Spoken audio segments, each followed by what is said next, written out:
not till you're mine. What the fuck?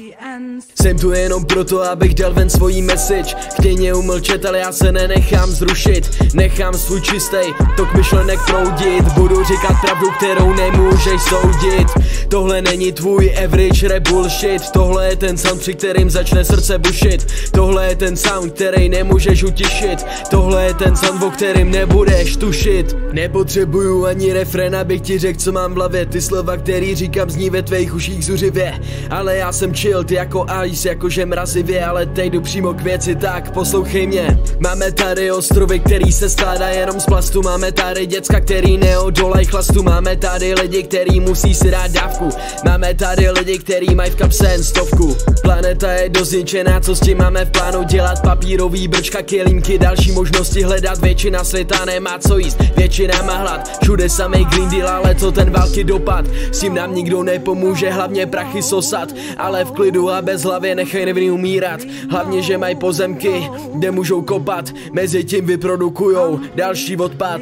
Doufám, že to všichni pochopili, nemluvím snad na debily. Chci, abyste byli milí, abyste věřili, abyste do světa cestovali, vydrželi ještě chvíli. Mějte v sobě hodně síly, teď jste pravdu objevili. Co před lety vytvořili Oppenheimera, atomovky, Nobel, zase dynamity. Pamatujte moje rýmy, sdílejte s ostatními. Díky, že jste poslouchali, snad se z toho něco vzali, aspoň že jste mě poznali. V hlavě mám moc otázek. Proč chovaj se jak skupina děcek? Nedokážou pochopit morální zásady.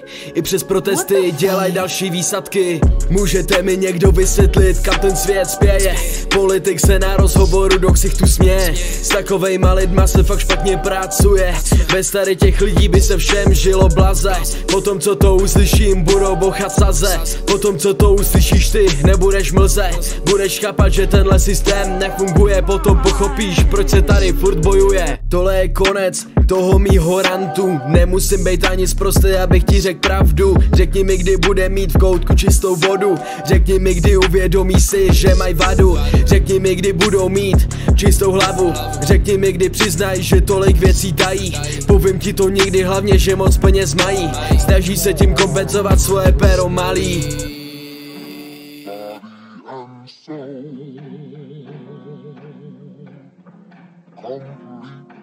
Body